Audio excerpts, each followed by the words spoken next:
Shabbat Shalom, family. Glory and honor to the Father Yahweh, the creator of heaven and earth, the sea, and all that in the heavens, the earth, and the sea is.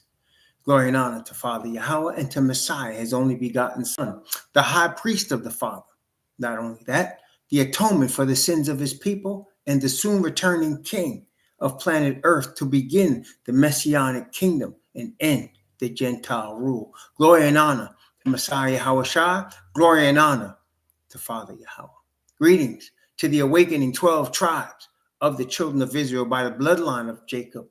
Also greetings to the 144,000 who are the forerunners of the return of Messiah and the establishment of the Messianic kingdom.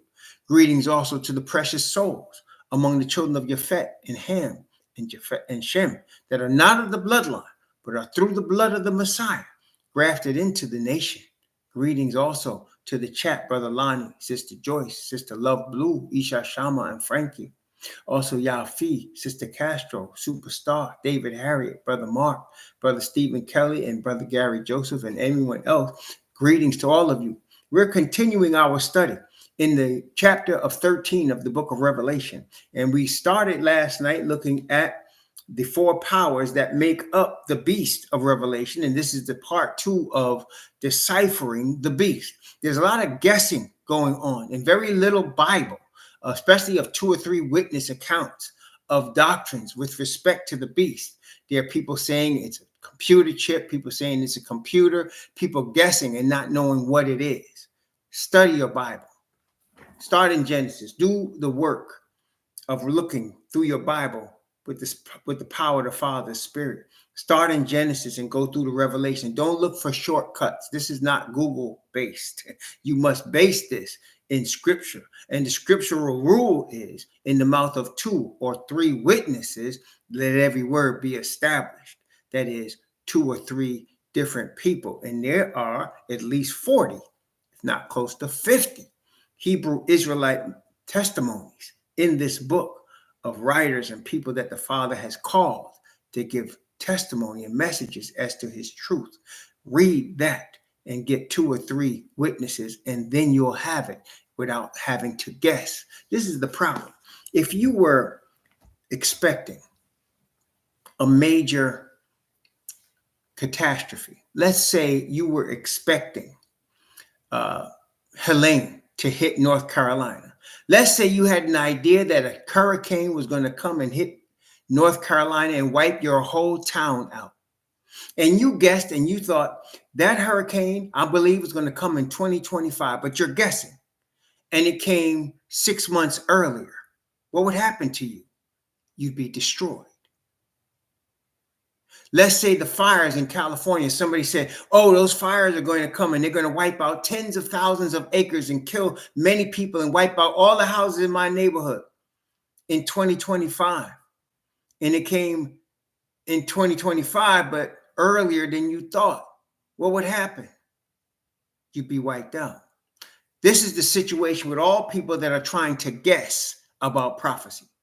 The Bible gives prophecy to his servants to show them things that will shortly come to pass so they can be prepared against those things so they won't be destroyed with those that are unprepared. Noah was saying there was going to be a flood that was going to destroy everything on the dry ground. The spirit of the prophecy gave it to him from the Father. And many people were, the Bible showed us, many people were mocking him. Let's take a look at what the Bible says with respect to the message of Noah and the response, the message of Enoch and Noah. This is in the book of Jude. Jude only has 1 chapter. Jude only has a couple of pages to it, but they're powerful. Jude, and let's look at Jude. I'm going to begin at verse, let's see. I'm going to begin in Jude at verse 11. This is Jude verse 11.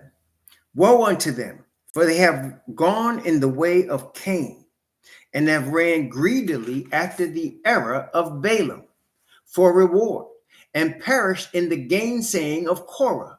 These are spots in your feasts of charity, when they feast with you, feeding themselves without fear. Clouds they are without water, carried about of winds, trees whose fruit withereth, without fruit, twice dead, plucked up by the roots. So there are people that will be infiltrating the assemblies of Yah's people, and they're really fake. And it describes them as, verse 13, raging waves of the sea, foaming out their own shame, wandering stars, to whom is reserved the blackness of darkness forever. They do this boldly. They have no shame in their game, and they will be bold-faced lying while trying to claim they belong to the Most High. Let's keep reading. And then he goes into Enoch, and he says, and Enoch also, the seventh from Adam, prophesied of these, saying, behold, Yahweh cometh with 10,000s of his saints to execute judgment upon all, and to convince all that are ungodly among them of all their ungodly deeds, which they have ungodly committed, and all of their hard speeches, and of which ungodly sinners have spoken against him. So Enoch, I mentioned no, but this is Enoch. Enoch was preaching about the return of Messiah and the Father. He said he's coming with 10,000 of his saints, and there were ungodly people speaking against him. And notice what it says. It says in verse 16, these are murmurers, complainers, walking after their own lusts, and their mouth speaking great swelling words, having men's person in admiration because of advantage. So they are respected people. Maybe in today's society, you know what they be? Entertainers.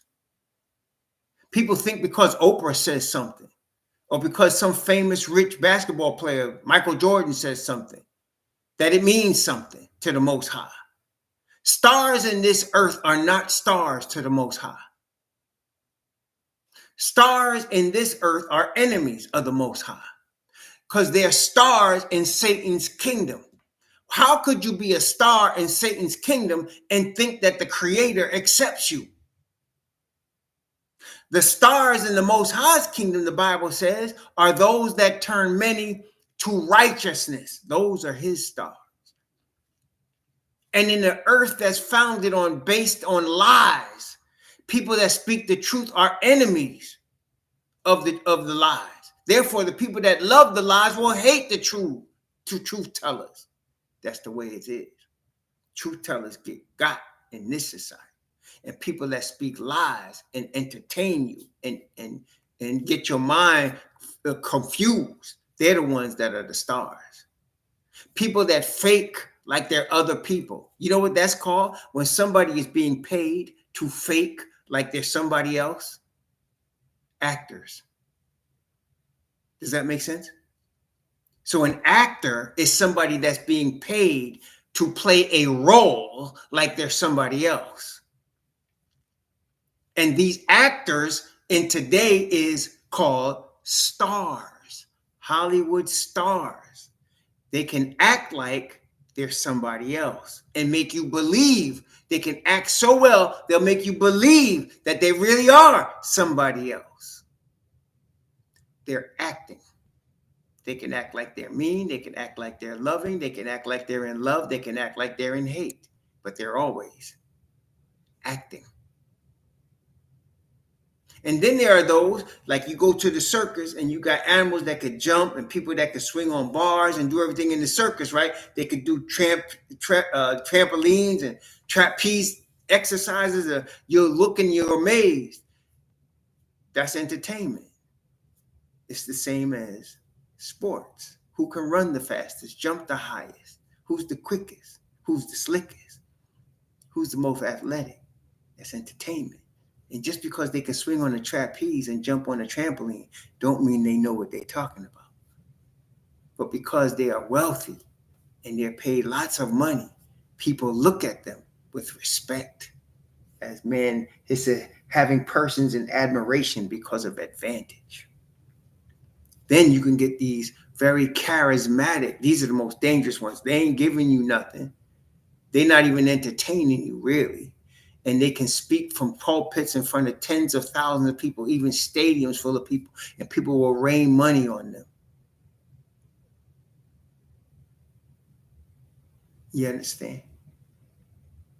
And that's what this world looks at. We were talking yesterday. I did a video yesterday where I was praising mail carriers, because sometimes people that carry mail risk their lives. People have been murdered by dogs. I remember this woman was actually literally torn to bits by dogs that somebody owned, that broke through the fence, and they were pit bulls, and they ripped this woman to pieces. She was trying to deliver the mail. I would think somebody like that should get paid more than somebody that could dunk a basketball or score a touchdown. But the guys that hit home runs get $400, $500, $600, $700 million. And the post office person don't get that for risking her life to deliver mail. How backwards is that? The most important persons that I met in my life, among them were teachers. I'll never forget my 4th grade teacher. She influenced me to go into mathematics. My 8th grade teacher, my guidance counselor in high school, who told me at 14, you could go to college. You can go to any college you want, and encouraged me. More important were these people than any basketball player that I saw. They influenced my life more than anybody that people call idols. And yet they all got paid very little for influencing just my life, or many lives, for as long as we live. But that's how backwards we are in this society. That's how confused it is. People can build big churches, and I remember back when I was in Connecticut, there were pastors raising money to build the houses of the Lord, and they built these huge things. And I remember asking, I said, man, are you going to get enough people to, a multi-million-dollar facility? And he said, you build it and they'll come. That was the thing. You build it and they'll come, because in people's minds, the bigger the facility, you must be blessed. And we'll go to that because it's the biggest. And that's how people think. It's backwards. This earth is backwards. Everything on it is backwards. Ever since man broke the commandments of the Father, it's all backwards. My wife and I were discussing this morning. Like, I remember being called into the Northern New England Conference of Seventh-day Adventists. They called me, they said, because of my teaching about grace. You see, I was a believer in obedience to the commandments, which is why I became a Seventh-day Adventist, right? But it used to bother me to hear pork-eating Sunday keepers talking about we all under grace. And so I was really trying to find out, what is the true meaning of grace? Does grace mean you just do away with y'all's commandments and eat anything you want because Jesus died? And so I searched it out myself and found out that grace is a power of forgiveness and favor given from the Most High to those who are repentant, to cause them to overcome their sin, not to stay in sin. And when I started teaching that, I received the backlash all the way to the top of the conference. And they called me in and they said, we want you to stop teaching this. And I looked at them and I wondered, what makes y'all think you can control what I say? And you paying my bills for me? You paying my salary or something? And they actually laughed. I said, you think that's funny? I said, Jesuits laugh when they get busted. That's one of their ways of trying to deflect. And they all looked at me. And I said, matter of fact, I pay your salary with my tithe money. But you think you control this because I pay your salary? And that's when it dawned on me. People in religion control people's minds. And because they control your mind and conscience, you're scared of them. And the Most High woke me up. I wasn't scared of them. They don't hold my salvation. I said, you ain't got no heaven to put me in or hell to bring me to. What are you talking to me like this for? Who are you? And that's the whole thing. If the Father, Spirit control your mind, you fear no man. You respect people who are followers of truth, because that comes from the Father.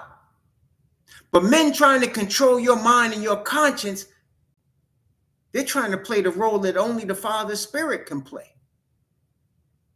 But that's what happens in Babylon's religions. That's what happens. Men control the minds of men. Men control the minds of men. In the Father's kingdom, his spirit convicts our minds. His spirit convicts us of what is right and truth. His spirit convicts us when we're doing things wrong, like it convicted Adam. Adam was scared. And when he heard the Father's voice, his conviction made him go get some leaves of figs and cover himself because he was scared. Who told you you was naked? Did you eat of the tree I told you you shouldn't eat? And immediately he deflected. The woman that you made for me, she gave me that fruit. He went to the woman and said, did you do this? That serpent you made, he made me eat the fruit. He tricked me. And brethren, that is one of the reasons this whole thing under this current administration going to cause the end of the United States of America. You know what's going to happen? Let me tell you, you got to be a prophet to know. All you got to do is read your Bible. We're going to go into prophecy today. But look, what ends up happening? The unrepentant sinner. Say, let's take a look at what it means in the Bible. See, I was also looking at, I wanted to know, one of my favorite Psalms is the first Psalm. Blessed is the man that walketh not in the counsel of the ungodly, nor standeth in the way of sinners, nor sitteth in the seat of the scornful. But his delight is in the law of Yahweh, and in his law doth he meditate day and night. And he shall be as a tree planted by the rivers of water, that bringeth forth his fruit in his season. His leaf also shall not wither, and whatsoever he doeth shall prosper. But the ungodly are not so, but are like the chaff that the wind driveth away. Therefore the ungodly shall not stand in the judgment, nor sinners in the congregation of the righteous. For Yahweh knoweth the way of the righteous, but the way of the ungodly shall perish. And so I was trying to figure out, well, dang, I want to know who's ungodly. What's godliness mean? What is that from the Bible? And the Most High showed me in Psalm 32. See, if you just seek the Father Yah, don't try to guess, because you'll be wrong. You're going to guess wrong. Ask the Father for facts, and his spirit will give it to you. If you're asking him, seek, Messiah told us, seek and you shall find. So look at the Father. Don't look at man. Don't read this book written by XYZ or this book written by sister so-and-so. Look at his book. Look at his book and read his words and ask him for his spirit. You could never go wrong. How could you go wrong asking for the spirit of him who is called the beginning and the end? The one who is the creator and made all things. How could you go wrong? If he guides you, how could you be wrong? But if you're guessing, I can guarantee you're going to be wrong. Don't guess. Psalm 32, watch. Blessed is he whose transgression is forgiven, whose sin is covered. Blessed is the man unto whom Yahweh imputeth not iniquity, in whose spirit there is no guile. Guile meaning deceit. When I kept silence, my bones waxed old through my roaring all the day long. For day and night thy hand was heavy upon me. My moisture turned into the drought of summer. I acknowledged my sin unto thee, and mine iniquity have I not hid. I said, I will confess my transgressions unto Yahweh, and thou forgavest the iniquity of my sin. For this shall everyone that is godly pray unto thee in the time when thou mayest be found. That's where I saw it. I said, oh, shoot. So the godly people, it said, what? I acknowledge my sin unto thee, and mine iniquity have I not hid. They don't try to hide their guilt. They acknowledge what they've done. They acknowledge what they are. That is called repentance. And therefore, blessed is the man whose transgression is forgiven and whose sin is covered. So the ungodly are not repentant. They're not going to acknowledge their iniquity. They're not going to acknowledge their sin.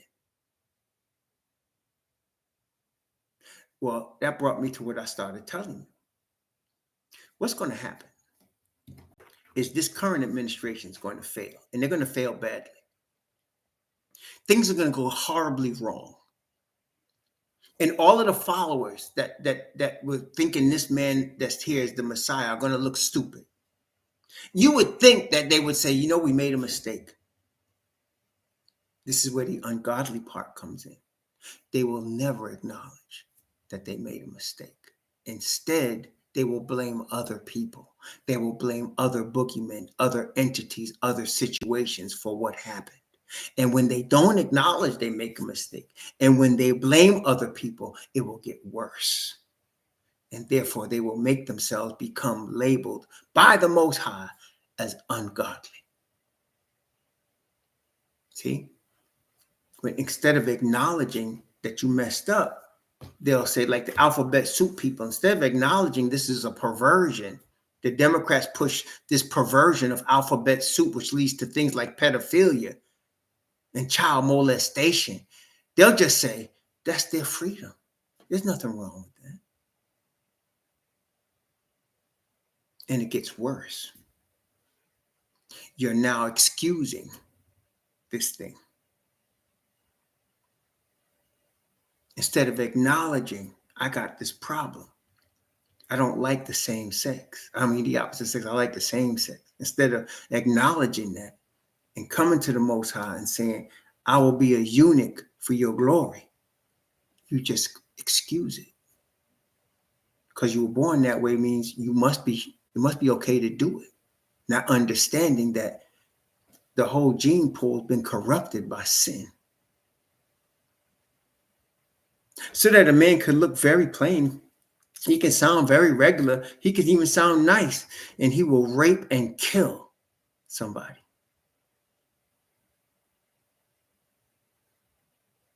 He will rape and kill children, and he looks just like you and me.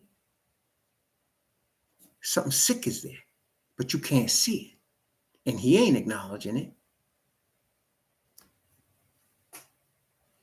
Yeah, so this is gonna go horribly wrong. It's gonna start off like now. The stock market in January took off, man, but eventually it's gonna go horribly wrong. And all of these people, these rednecks and these Trump tars, it ain't gonna be their fault.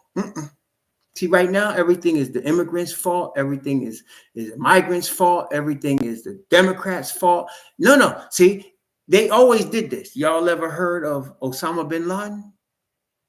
All of a sudden, everything was his fault.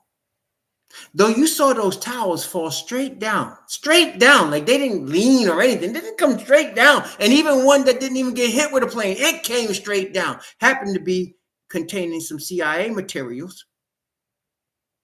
And they were all turned to powder. Powder. There was nothing left. Just powder. You all saw it. And yet they tell you they had Osama bin Laden's picture all over the place. He did that from a cave in Afghanistan.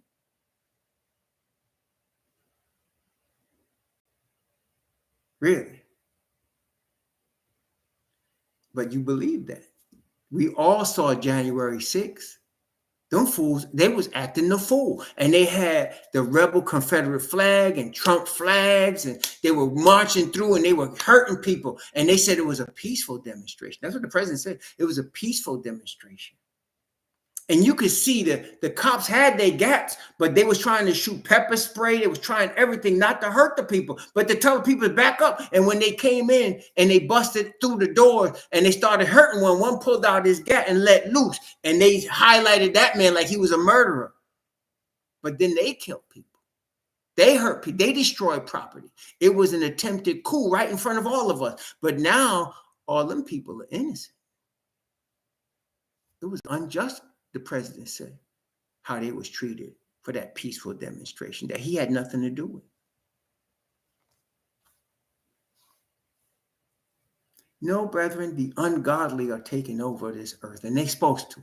You see, some of these migrants that's coming here from foreign countries and getting kicked out right now, they thinking it's pretty bad, right? Because, they're trying to come to America to get a new life, just like the Europeans did when they came and killed the Indians, right? So but they're not trying to kill nobody. They're just trying to get in here but see, we got problems at the southern border. Let me tell you what's really going on.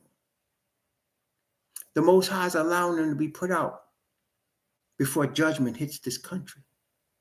Because once it falls full, it's going to make that little hurricane and them fires seem like nothing. And he's taking the northern tribes out right now. Oh, in New York, first you got the woman in the bar, in the harbor, right? The Statue of Liberty, that came from France, the goddess of reason. Then you got the United Nations based there with Wall Street. Of course, ain't no judgment gonna fall on them, right?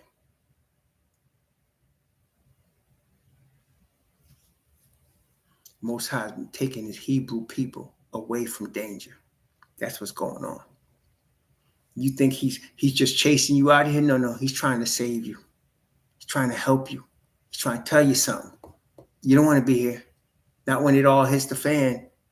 It ain't gonna hit the fan the way cats is loading up on gats, man, loading up on ammo. Then when SHTF, when it hits the fan, we're gonna be ready. No, you're not. No, you're not. Your guns ain't gonna help you with what's gonna hit this country. And it's coming. Oh, it's coming. It's coming strong. There will be left one stone upon another that shall not be thrown down. It's coming. So yeah, godliness is acknowledging your sin, confessing your iniquity, and getting forgiveness from the Father. That's godliness, y'all. And it turns into good works. That's why the Bible says you are saved by grace and not of yourselves. It is a gift of Yah, not of works, lest any man should boast. And people stop there. Read the next verse. It says, for you are Yah's workmanship, created in Messiah unto good works. So the forgiveness, the repentance causes good works to come forth. And it's a gift. That's grace. Praise the Most High. And it causes you to overcome your sin. I mean, what could be more powerful than that? I'm wondering, why are people so scared of a doctrine that teaches you to overcome your sin, to have all your sin washed away? Because just think about this now. You know, I did some bad things in my time. I've done some bad things in my time, hurt people. But to know that my sin is covered and forgiven, there's nothing better than that. And to know how to overcome sin. There's nothing more important. I'm just wondering, what is it that's more important than that? What is it that could give you more power than that? No wonder the churches don't want you to know what true grace is and the doctrine of righteousness by faith. No wonder they want to label, they want to put all these man-made labels on these organizations and give them all the props instead of just calling on the Creator himself. We don't need no intercessor but the Messiah. That's it. There is one God and one mediator between God and man, the man Messiah, Yahushua. We don't need all these churches, all these religions of man-made religions. Abraham didn't start no religion. Abraham worshiped the Creator. Peter said, give yourselves to him as unto a faithful Creator. Praise the Most High. He said, I am Israel's Creator. That's Isaiah. We read that yesterday. And Moses said, when he set the earth and set the nations in the earth, he set a place for Israel in the beginning. Praise the Most High. So we were reading yesterday about the four powers that make up the beast of Revelation 13. And then we were reading how, who they are. And we found from the Bible, right? We didn't look at no place else but the Bible, correct? And we found Babylon, Media, Persia, Greece, and Rome. And we found that the iron was Rome. And it told us that Rome is going to be in existence all the way till the kingdom is established, which means Rome is in existence right now.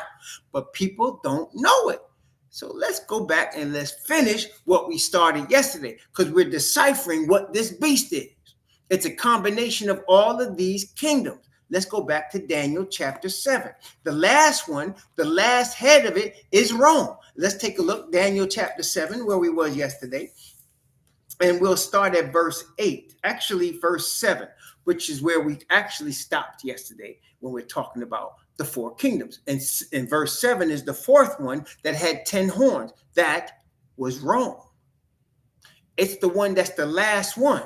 So when we talk about a deadly wound of Revelation 13, it's a wound to Rome. One of its heads wounded to death. That's the main head. It's Rome, but its deadly wound was healed. So you must ask the question, when was Rome, the Vatican, wounded? And what was the wound? We'll get to that. But first, you must understand that's the head that was wounded. It was Rome. And then Rome was healed. How was it wounded and how did it get healed? Good questions. But let's start here with this little horn. Daniel chapter 7. Let's start at verse 7 and go to verse 8. After this, I saw in the night visions, and behold, a fourth beast, dreadful and terrible and strong exceedingly, and it had great iron teeth. It devoured and brake in pieces and stamped the residue with the feet of it. And it was diverse from all the beasts that were before it. And it had 10 horns. That's your seventh head.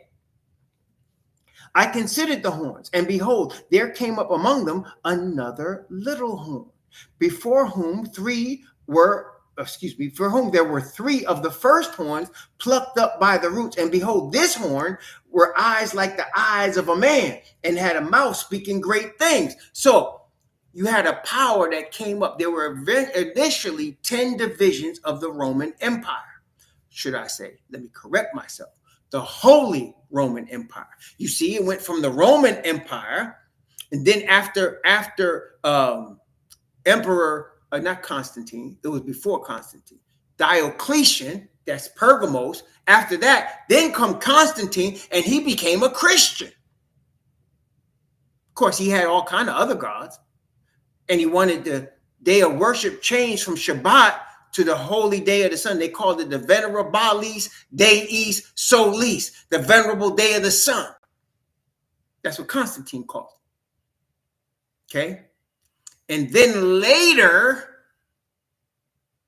you now have Clovis being baptized as a Christian in 508 AD. Clovis, who's that? He was the emperor of France. And he said that the Bishop of Rome is the corrector of all heretics. Now you have the establishment of the denomination called the Roman Catholic Church of Christianity. If you want to go back in history, there is no church today that can trace its history back to Messiah. They all try to, but when you actually read the Bible doesn't speak of a Baptist church. It doesn't speak of an SDA church. It doesn't even speak of a religion called Christianity. So they all will tell you the early Christians. There was no early Christians. If you actually read the book of Acts, they were called followers of the way. And Paul said, I went to persecute them that kept that way. Because Messiah said, he is the way, the truth, the life. No man cometh unto the Father but by him. And he did not say that to Gentiles. Those words were spoken to Hebrew Israelites. So there's no church today. I don't care if it's the Anglican Church, the Church of God, the Seventh-day Adventist Church, the Mormon Church. Nobody has a biblical reference that traces their church back to the first century. You know why? Because they didn't exist. That's why. They didn't exist. They came after Rome. They came after Rome. They came after Rome. Revelation 13 going to show us that. Now, this little horn, there were once 10 divisions. Now, check this out. There's this group in the United Nations called the G10. The G10. They're called the 10 industrialized nations. They lead economic policy for the earth, the G10. Now, if you look at 7 of them, well, actually 8 of them, the G10 is really the G11, but they don't call it the G11. And the reason they don't do that is because the Netherlands is one of them and Belgium is one of them. And once, in fact, during the time of the Holy Roman Empire, they were one country. It was called the Kingdom of the Netherlands. And later on, Belgium got their independence from the Netherlands. But This is Rome we're talking about. So they come back to the original. So it's the Netherlands and Belgium, but they call it the G10. The three nations that are not the original, there were 7 that were the original. 7, like we just read. The 3 that were not the original that's now included are Canada, the United States, and Japan. They weren't the original. All of the others were European nations. Britain, Netherlands, which go with Belgium, Italy, Germany, Spain, Switzerland, Sweden.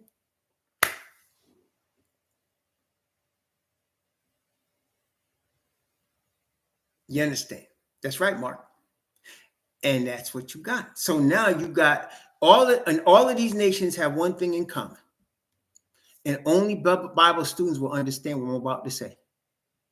They're all led and controlled and operated by the children of Yafet. All of them. There is no children of Ham in the G10. There's no Hamites in the G10. Only nations that are led by the children of Yafet. That's it. So you want to see the 7, you'll see it, because they're also a G7. Now the 7 are including Canada, the US, and Japan, with 4 of the European ones. Again, all children of Yafet. They invite other nations to their meetings. They'll invite Indians to their meeting. They'll invite Brazil. They'll invite other nations. Matter of fact, the G7 was the G8, but they kicked Russia out. Russia was one of them, but then they kicked Russia out.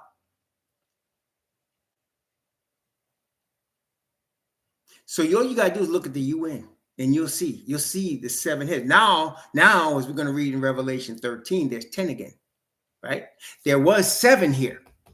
We just read it. See, it says the little horn rose up and plucked up 3. So now you had 7. Yeah, the little horn was 7. Okay, the little horn is Rome. Okay, he came from Rome, right? He plucked up 3. So now you had 7.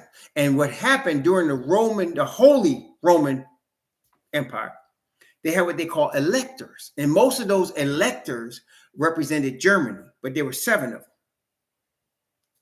7 electors. There were wealthy people that were given bishop positions by Rome. You know, they came together. They connected. Okay. So this little horn represents Rome. And now he went and got his, see, Revelation 13 again, you got 10 again. Why? Because now you got G10. And now you know there's 10 nations that are going to have a count that's going to divide the kingdom. Remember now, they divide the land for gain. Everybody else is divided for gain. Everybody. Okay? You got it right in front of you. You just can't see it. It's right in front of you. Isn't that the way they do things, though? Again, we watched January 6th. Also, that was no insurrection. That was a peaceful protest. What's wrong with y'all? Nobody got hurt. That was a peaceful protest. And Donald Trump ain't had nothing to do with that. What's wrong with y'all? They weren't going to hurt nobody. We all saw it. We all saw it. I don't think there's a person alive that hasn't seen it. We all saw 9/11. We were watching it. If you recall, there was a crash of a plane in Pennsylvania. Let me ask you a question. Did you see the news reports of that crash? All I saw was a big hole. I didn't see any plane parts, any luggage, any people. All I saw was a big hole. Did y'all see that? So when they showed you Pennsylvania that day, there was no luggage strewn. There was just a big burning hole. That's all you saw.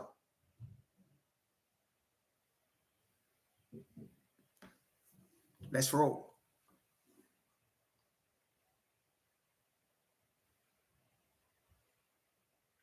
Yeah. But we all saw it, but we really didn't see it. It was Osama bin Laden in a cave with a laptop. He controlled all of that. You know, that's interesting. They could tell you that there's this Arab man 5,000 miles away, right? And he can control planes or people taking over planes from in a cave in Afghanistan, right? But they can't tell you how crack and opioids come into your neighborhoods. They can't tell you how tons of crack come into South Central Los Angeles or South Chicago or the South Bronx or Southeast DC or Arkansas and Little Rock or the ATL or Liberty City in Miami. They can't tell you how it gets there, but they can tell you that there's this Arab man with a laptop in a cave that's directing people to crash planes into buildings. They can tell you that. Oh, Gary Webb can't tell you no more. He used to be able to tell you, but he can't. Gary Webb can't say nothing. Not no more. He can't talk.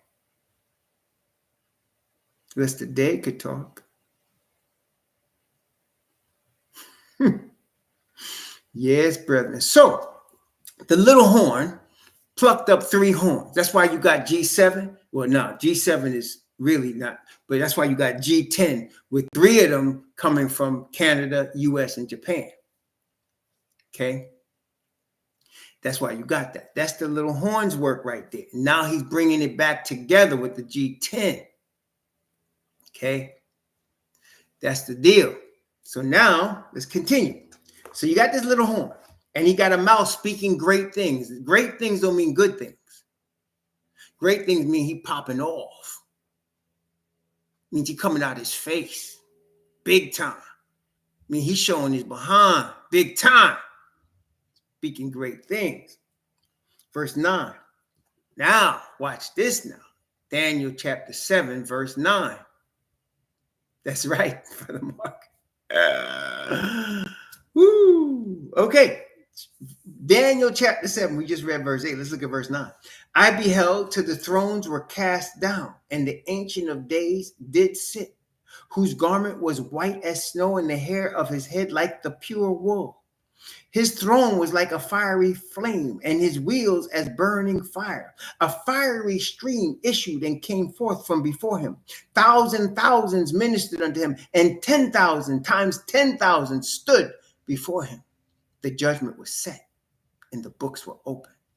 So there's a judgment scene. So now you see the little horn rise. And then after that, there's a judgment scene. And it shows the Ancient of Days. The Father is the Ancient of Days. Who is older than the Father? Is there anybody? Then verse 11. Watch this. I beheld then, because of the voice of the great words which the horn spake, I beheld even till the beast was slain, and his body destroyed and given to the burning flame. So the 4th beast was slain and destroyed, and his body was given to the burning flame. Let's take a look at Revelation chapter 19 for a second. We'll come to Revelation 19 in more detail later, but we got to stop by for this beast that was destroyed and given to the burning flame. Let's see what it says in the book of Revelation about that. Revelation chapter 19. Revelation 19. I'm going to begin at verse 11 and read down to verse 21 of Revelation chapter 19. We're just comparing it to Daniel, okay? We're just getting a second witness. This is Revelation, and we know already Ezekiel 39 is a 3rd witness. So let's count the witnesses. Ezekiel chapter 39, Revelation chapter 19, and Daniel chapter 7, 3 witnesses. Watch. And I saw heaven opened, and behold, a white horse. And he that sat upon him was called Faithful and True. And in righteousness he doth judge and make war. So much for the peaceful, flowery, soft, white Jesus. This one ain't coming like that. This is our cousin. And he coming with noise. Literally. His eyes were as a flame of fire. And on his head were many crowns. And he had a name written that no man knew but he himself. And he was clothed with a vesture dipped in blood.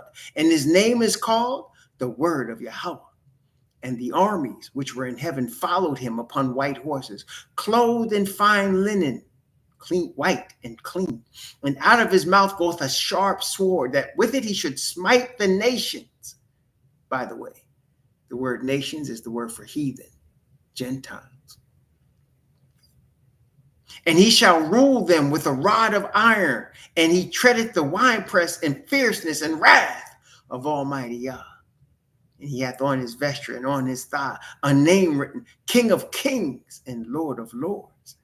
And I saw an angel standing in the sun, and he cried with a loud voice, saying to all the fowls that fly in the midst of heaven, come and gather yourselves together unto the supper of the great God, that you may eat the flesh of kings, and the flesh of captains, and the flesh of mighty men, and the flesh of horses, and of them that sit on them, and the flesh of all men, both free and bond, both small and great. And I saw the beast, and the kings of the earth, and their armies gathered together to make war against him that sat on a horse and against his army. Of course, we know this is Gog and Magog, the chief prince of Meshach and Tubal. And the beast was taken. What happens to him once he's taken? Taken means captured. And with him, the false prophet that wrought miracles before him, with which he deceived them that received the mark of the beast and them that worshipped his image. So he uses the false prophet. We'll go into that as we go deeper into Revelation 13, to deceive the earth to receive the mark of the beast. Oh, you think you're not going to receive it? You're already doing it. And them that worshipped his image. These both were cast alive into a lake of fire, burning with brimstone. And the remnant were slain with the sword of him that sat upon the throne, which sword proceeded out of his mouth, and all the fowls were filled with their flesh. You will see a very similar thing in Ezekiel chapter 39. Very similar, except it gives you even more detail. Yes, it does. In Ezekiel 39, same event.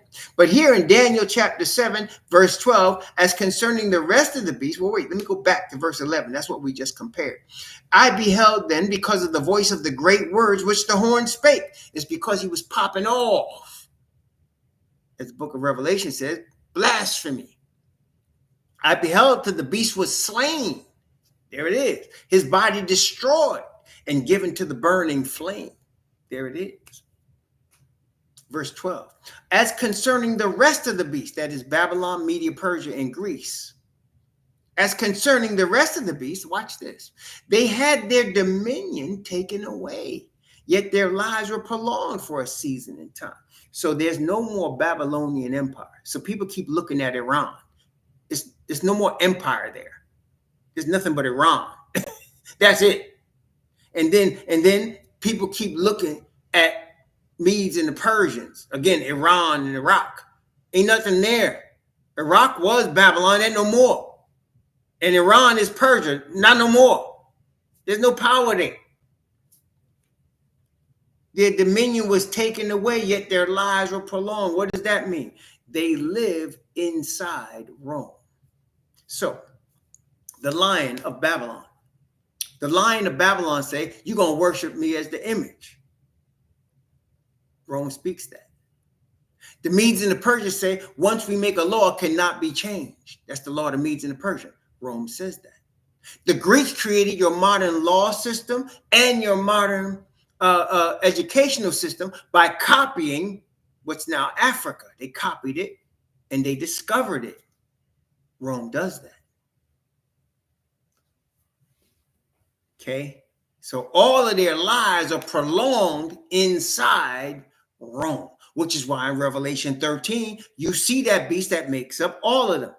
So all of those previous empires have some things in common. They all scattered Israel and Judah. So does Rome. They all belong to Asatan. So does Rome. Remember the great red dragon with 7 heads and 10 horns? The crowns on his heads? That is prior to Holy Rome. When you get to Holy Rome, you have the heads and you have the crowns on the horns. But here, you had the crowns on the heads. Still Rome, but one was Holy Rome and one was the Rome under the Caesars. It was the Rome under the Caesars, was it not, that Herod was working for when he decided to try to kill the Messiah. And he killed all the little children from 2 years old and under in Bethlehem, trying to find the Messiah to kill him. But the Messiah was hiding in Africa.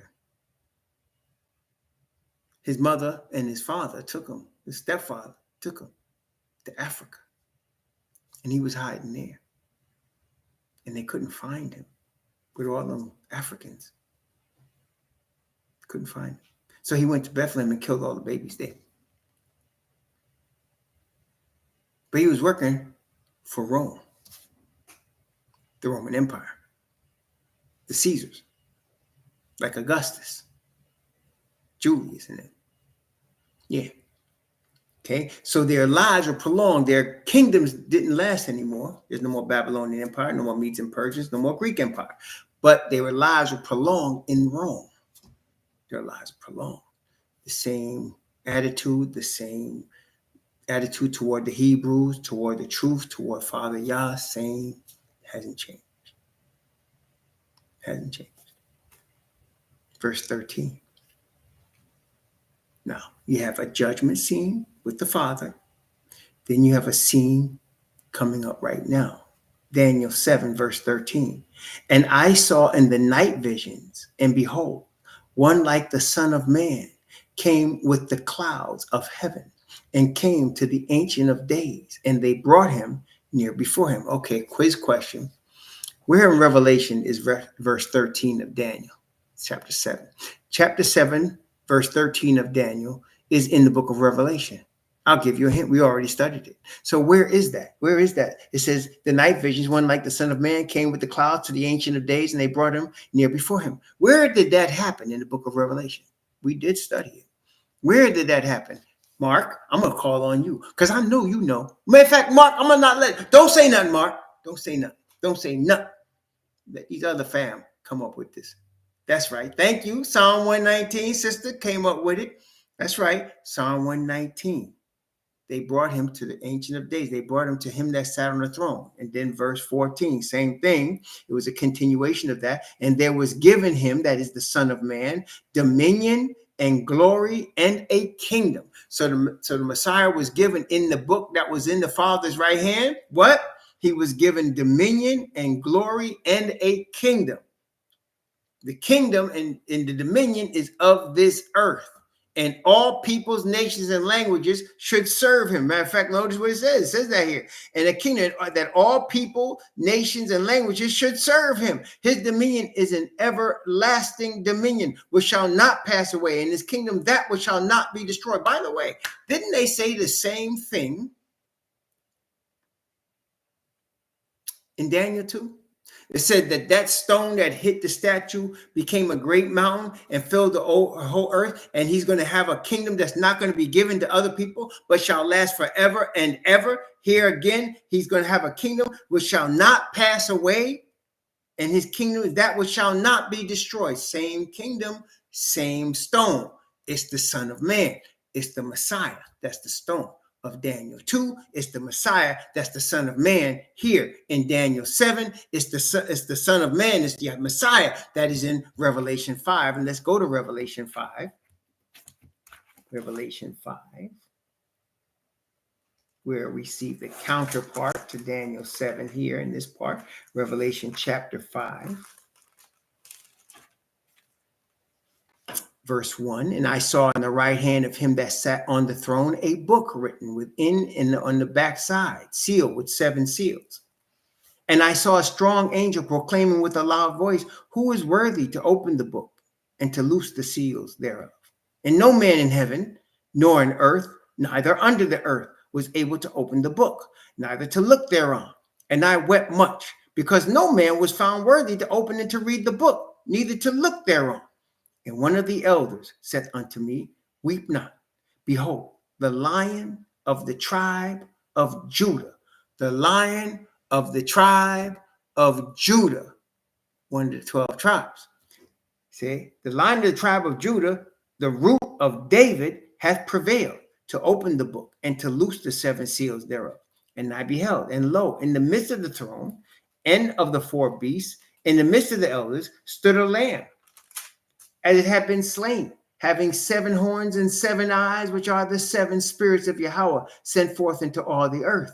And he came and took the book out of the right hand of him that sat on the throne. And when he had taken the book, the 4 beasts and the 24 elders fell down before the Lamb, having every one of them harps and golden vials full of odors, which are the prayers of the saints. And they sung a new song, saying, Thou art worthy to take the book and to open the seals thereof, for thou wast slain and hast redeemed us to Yahweh by thy blood out of every kindred and tongue and people and nation.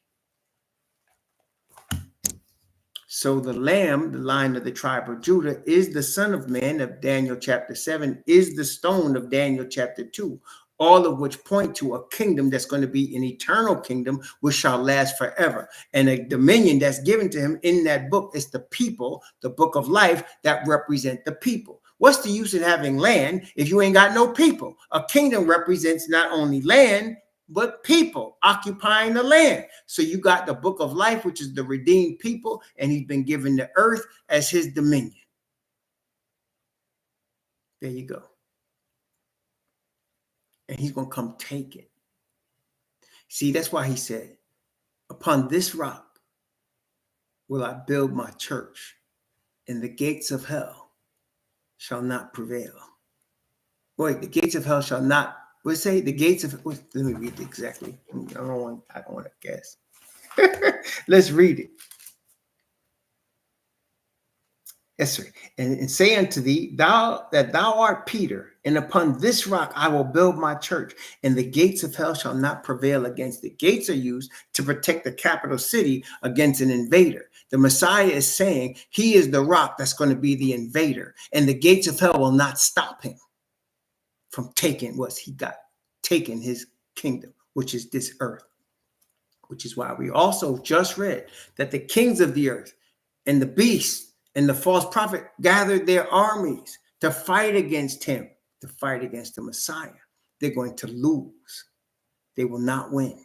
So ultimately what we're seeing is the takeover of this earth by the Messiah and those with the Messiah. And no, we're not talking about raise your hand and follow white Jesus, because that's not who he is. He is the Lion of the tribe of Judah, and he's coming to make war.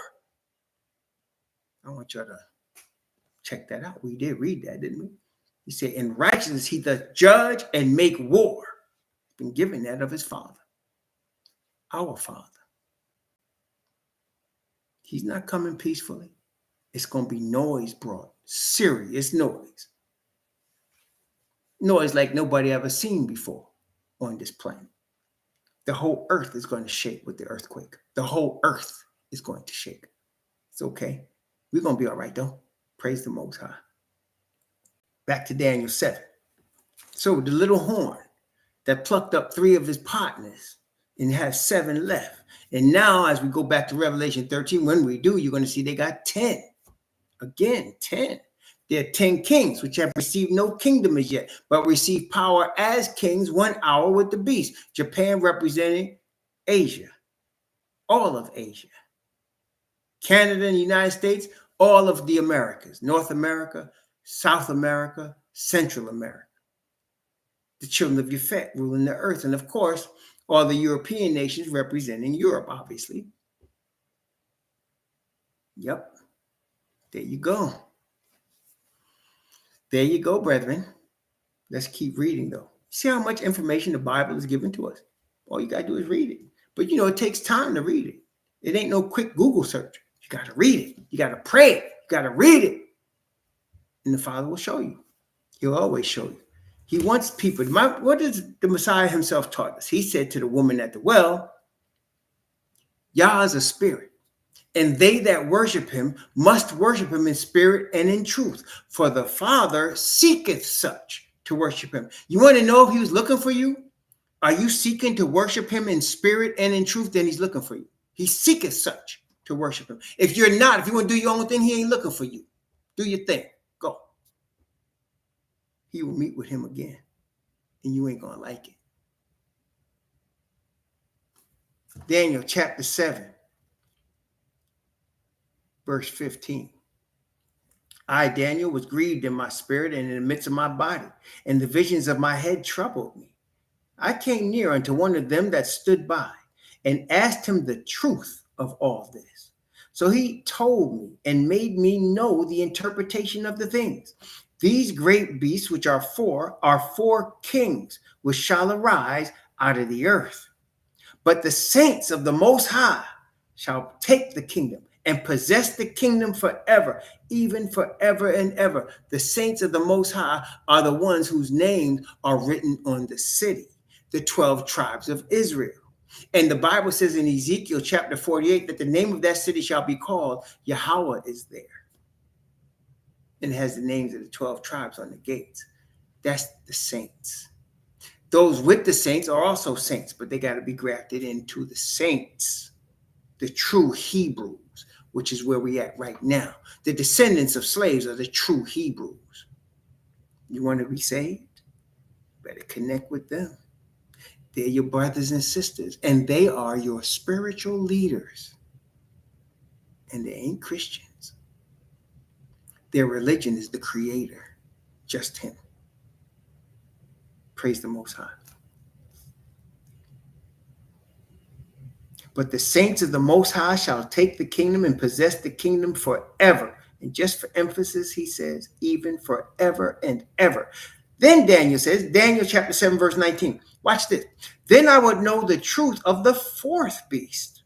That is the one with the little horn, which was diverse from all the others, exceeding dreadful, whose teeth were of iron and his nails of brass, and devoured, brake in pieces, and stamped the residue with the feet of it. I want you to notice his teeth were iron. His nails were brass. Brass represented Greece, and iron represented Rome. Look at that.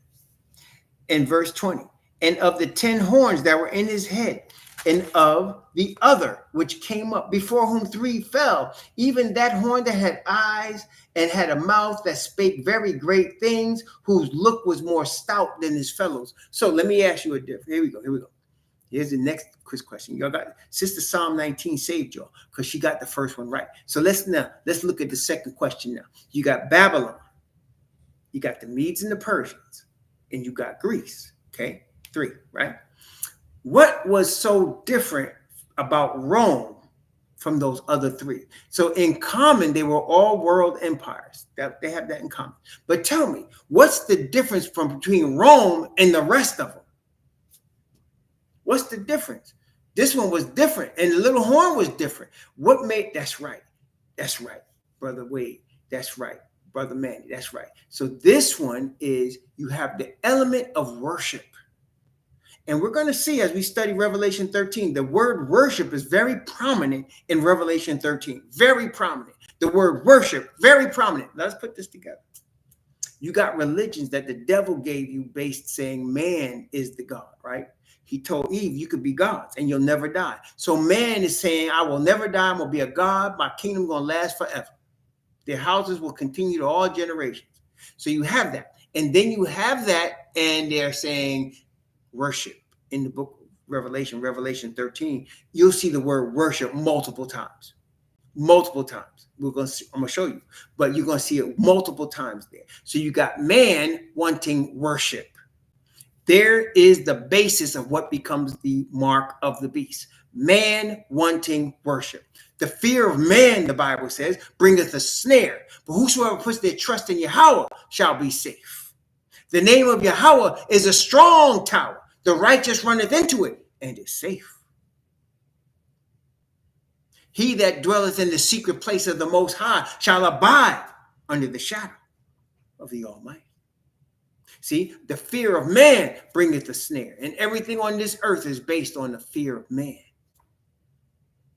and on trusting man. You know, they say, I've read this and I've seen it in documentaries. The worst serial killers, the worst ones, they love when their victim begs for their life. They get off when the victim is crying to them, begging them not to kill them. Because you know why? They think they're gods.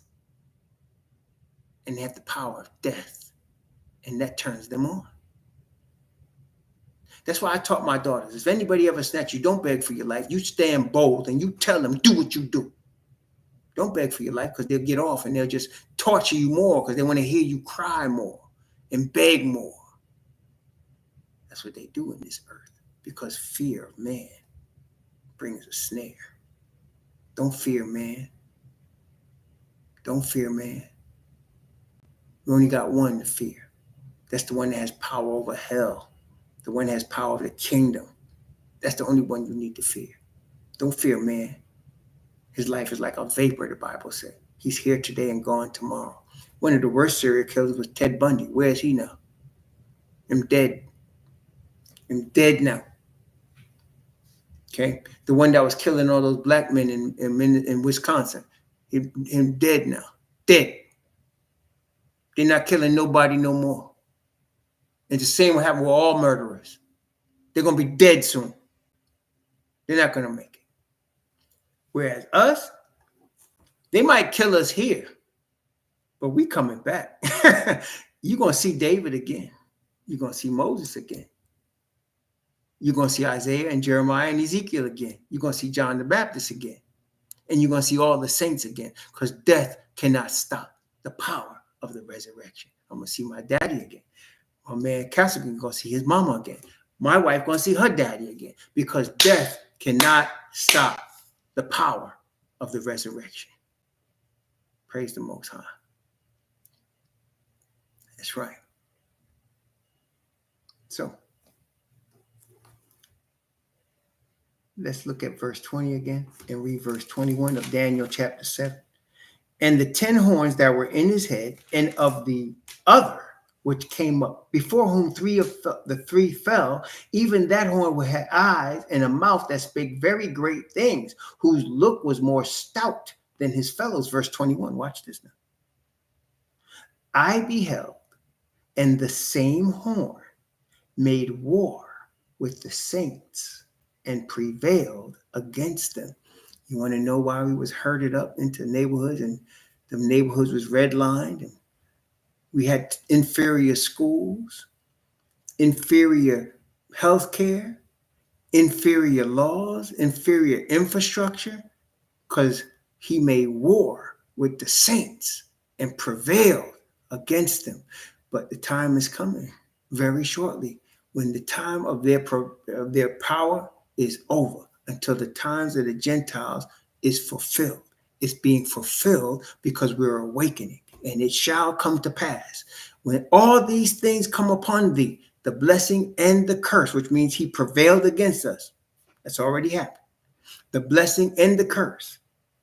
And thou shalt call them to mind among all the nations where the Yahweh hath scattered you, and shall return to Yahweh. That's the awakening. And shall obey his voice, thou and thy children. Yes, brethren, it's already started. Then I will turn thy captivity.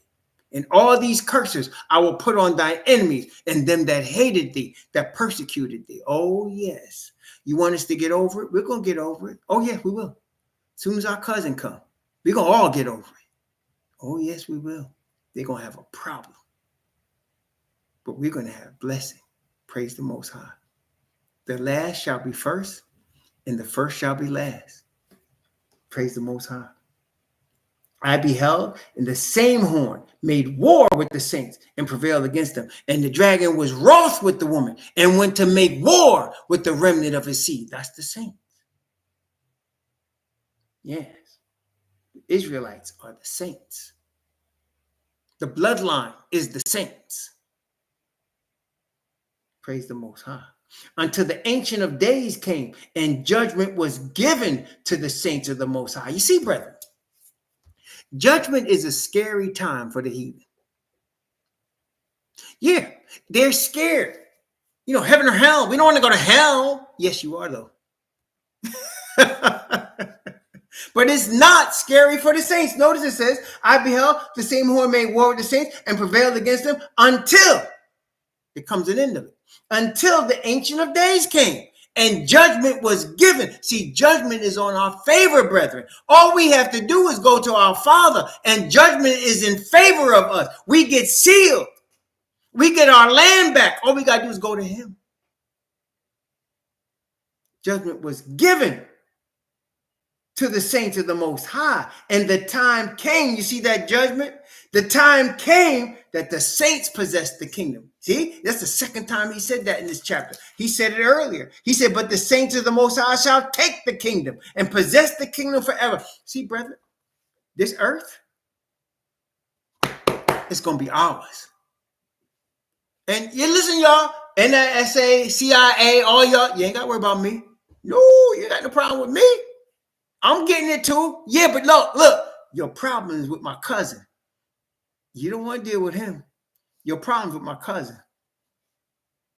Am I crazy? Okay, let the words go then, but they ain't going to do that. That's all good.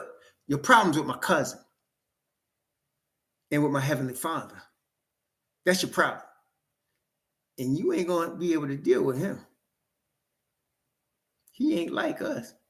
Then again, he is, but we ain't got to worry about it. He handling that business for us. The time came that the saints possessed the kingdom. We ain't talking about no Christians either. Ain't no Christian heaven. Hey, listen. Y'all who have read the Bible, Brother David Harry, Brother Gary Joseph, Akawan Banya, did you read in the Bible about a Christian heaven? Does anything in the Bible say there's a Christian heaven? Does anything say that? There's a Christian heaven? I don't read nothing about no Christian heaven. I do read about a Hebrew kingdom, though. I do read about that. And the kingdom shall be a house forever and ever. We just said it. It's a Hebrew kingdom. It's a Hebrew kingdom. It's for the Hebrews. How do we know that? The capital city is New Jerusalem. Everybody knows that. And whose name is on the capital city? Is it Baptist? Is it SDA? Is it Mormon? Whose name is on the capital city? It says, my Bible said, the 12 tribes. That's what my Bible said. It said the 12 tribes and the 12 apostles, who are 12 Hebrew Israelites. That's what it said to me. I don't read nothing about no Roman Catholic heaven. I don't read nothing about no Islamic heaven either. 12 tribes of Israel, Yashar, right with the Most High. 12 tribes of right with the Most High, Yashar, to be right with, the Most High. Yashar, 12 tribes of right with the Most High, the children of Jacob. That's their kingdom. They're the saints, praise the Most High.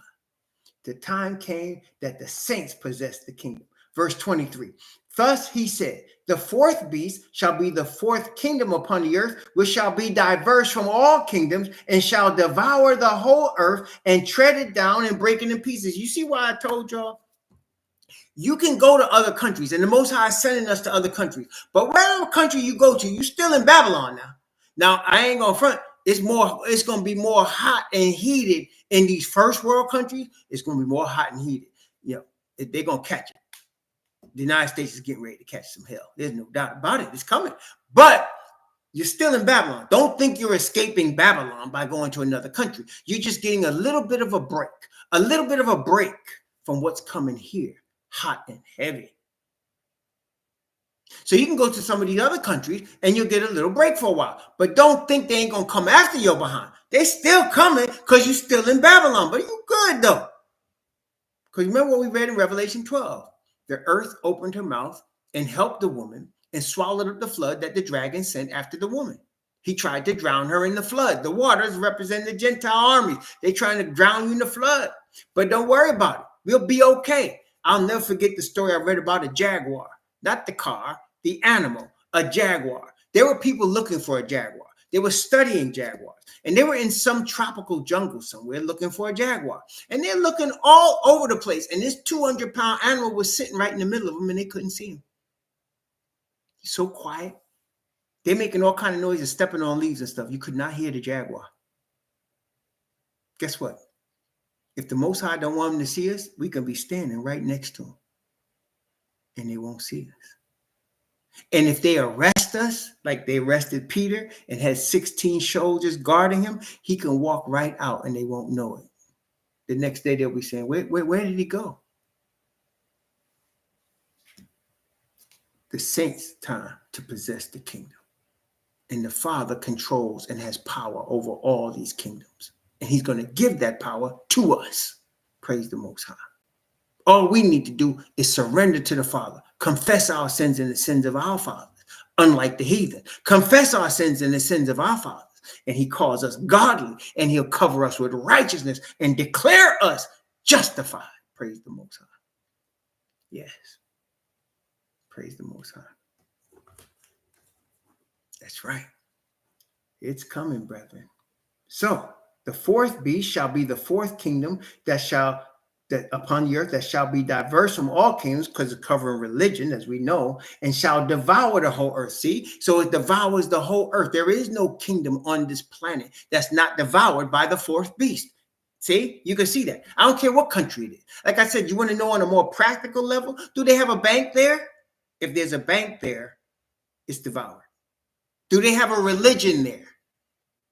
Especially one of the three Abrahamic religions. Is it there? Is it Islam is there? Is it Catholicism or Christianity there? Is it Judaism there? Guess what? It's devoured. The whole earth. Say, look, it says, "Thou devour the whole earth and shall tread it down and break it in pieces." What do you think military, listen, when they're having all of these coups, you think this thing in Haiti is just between Haitians? No, seriously? What did it just say? It shall break down the whole earth and tread it down and break it in pieces. That's not just Haitians. All of these revolutions and things that go on, you think that just happens? No, brethren. Nothing just happens. Is there anything as coincidence to the Most High? There's no coincidence. There's always something going on, and you can always know where it starts. And by the time we finish Revelation 13, you're really going to know where it starts. Okay. Verse 24. And the 10 horns out of this kingdom are 10 kings that shall arise, and another shall rise after them, and he shall be diverse from the first, and he shall subdue 3 kings, which we just talked about. So you're talking about the G10, but 3 of those G10 are Canada, US, and Japan. They were added later. The original 7 are European. So those are the ones that stood. Those are the electors that still survive and that stood strong with Rome when it took over Europe. That's why they still alive. Okay. Then you added now, he went and took the whole earth, because he went and took Asia in the form of Japan. Then he went and took the Americas, they called the Americas, was called differently, but now it's called the Americas. So now it's a worldwide system. That's right. You got in the United States the central banking system that controls all systems except one. There's a central bank in the Vatican, and you can't run no money through Europe, even the Russians, without going to the Vatican central bank. And every time you run money through it, you got to pay them a fee.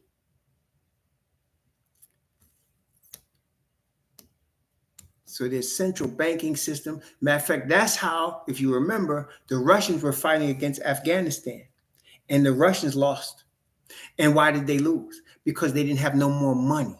The ruble was becoming worthless. They have no more money. Why? Because the bank refused to recognize their currency. The world banking system made them bankrupt, and them roughnecks from the mountains and hills of Afghanistan put it on them. You had people running away from their guns. Russians. Later on, selling submarines and selling all kind of weaponry because they couldn't use it no more. The bank shut, they messed down. That is why sanctions are so powerful. You have one entity that controls all banking throughout the whole world. And if they want to shut you down, I don't care who you are, you're going to get done. That's how they bring the whole world into subjection. They control the money of the whole planet. They control the currency. They control the religion. They control the government. You want to mess with them? Go against them and see what happens. See? You've already seen it. Cuba is struggling. Cuba's struggling. Russia having a problem. Only ones getting money in them places are the leaders, because they're doing it corruptly on DL in the black market, so-called. That's how they doing it. Saddam Hussein was under serious sanctions in Iraq, but him and his sons were living large because they had the money, the underground stuff. They had everything they wanted, but the people, they suffered. It's the same way in all the African nations. If you go against the world system, they will crumble. So you can run to Africa if you want to. You ain't escaping nothing. The only way you escape is where the Most High puts you. That's it. It could be Africa. It could be Chicago. Wherever he puts you is where you escape. You don't escape because you in Russia or you in African nation somewhere. Now, if they want your behind, they will get you. The only one protect you is Father Yah. That's it. That's the only one protect you. Okay? There's no protection outside of his wings. That's it. But they will get you. Look what happens to these nations. You got Haitians, gangs running Haiti. It ain't because Haitians are wild. There's outside forces causing them. You see some of them weapons they get in Haiti. I found out most of those gangs have weapons that are shipped to them from Florida. From Florida, USA. And some of them weapons cost thousands of dollars. An automatic rifle costs $3,000-$4,000. How people in Haiti can't even afford food and get a $4,000 weapon with the ammunition to go with it? Come on, y'all. You can't, you know what I'm saying? Come on. How they come with that? The president of Haiti, they walk into his house and kill him and his family. How they do that? Cameras and guards everywhere. See, you got to lose your common sense even to believe some of this stuff they propagate. You got to lose your common sense. You understand? It's right in front of us. It's right in front of us. And the Dominicans say, well, we don't like Haitians. When they're ready to turn on your Spanish behind, they're going to get you too. Don't. You ain't nothing. If they want something from you, they get you too. You understand? So, President, when you see stuff like that, you already kind of know what's happening. All you got to do is use your common sense. They get out, because I wonder, and this is published stuff. Like I said, where are they getting? I said, where are the Haitians getting their weapons? And they came back, Florida, I think it was Texas. They're being shipped to them. Well, who's allowing weapons like that? Tens of thousands, hundreds of thousands of dollars of weapons. And if you want to talk about bullets that go with them expensive, man. The bullets and stuff, that costs you a lot of money. Who got that? Well, somebody does. Because they got it. Gangs running Haiti right now. And it ain't the Haitians' fault. Okay, they just need to turn to their Father and stop voodooing, and they'll be all right. Praise the Most High. It's all coming, though. It's all coming down. Verse 24, verse 25. This is important. Daniel chapter 7, verse 25. See, we needed to go through Daniel, especially 7, to get back to 13 of Revelation. Now, when we come back to Revelation, you have an idea what's going on, right? So let's go. Daniel chapter 7, verse 25.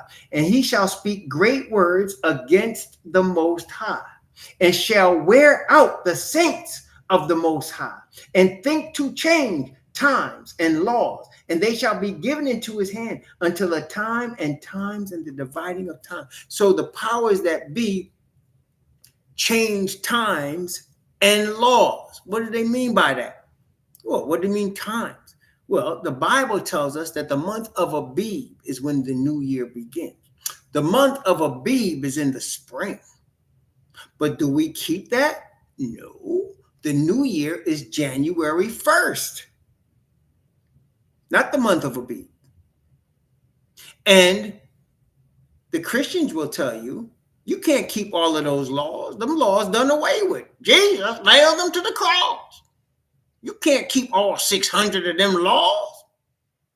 They think to change times and laws. They're putting up a 10 commandments in Louisiana that are not the Father's. That's the heathens' 10 commandments. They'll obey their laws as long as it suits them. As long as it suits them. When it's no longer good for them, like January 6th, they'll abandon their laws. And everybody's leaning on the Constitution. Do you know the Constitution don't mean nothing to these people? Even the people that wrote it, it don't mean nothing to them. When they're ready to abandon it, they can abandon it anytime they want. You think you got constitutional rights? Watch when they arrest us.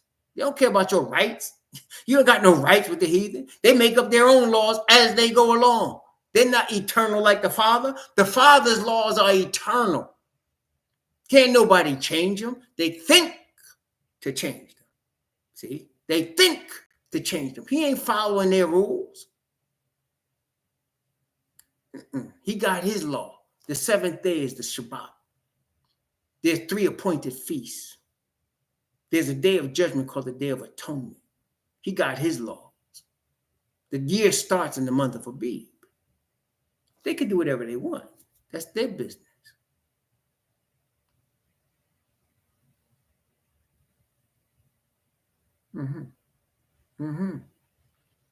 Okay. And they shall be given into his hand until the times and dividing of time. That's the 3.5 year period we're about to get to. And then it's all changing. Stay alive. All things will turn around. Verse 26. But the judgment shall sit, and they that shall take away his dominion to consume and to destroy it unto the end, and the kingdom and the greatness, and the kingdom and dominion and the greatness of the kingdom under the whole heaven shall be given to the people of the saints of the Most High, whose kingdom is an everlasting kingdom, and all dominions shall serve and obey him. Hitherto is the end of the matter. As for me, Daniel, my cogitations much troubled me, and my countenance changed in me, but I kept the matter in my heart. Praise the Most High. So now we're ready to go back to Revelation 13.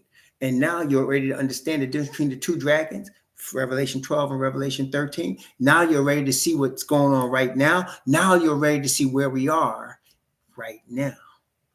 When we come back after the break, we'll be talking about Revelation 13 in great detail after having studied Daniel, even looking at Revelation 17 and some other things, but you'll see them. And now we have deciphered the beast. May the Most High bless you and keep you. May he cause his face to shine upon you and be gracious unto you, and may he lift up his countenance upon you and give you peace. Shalom, brethren.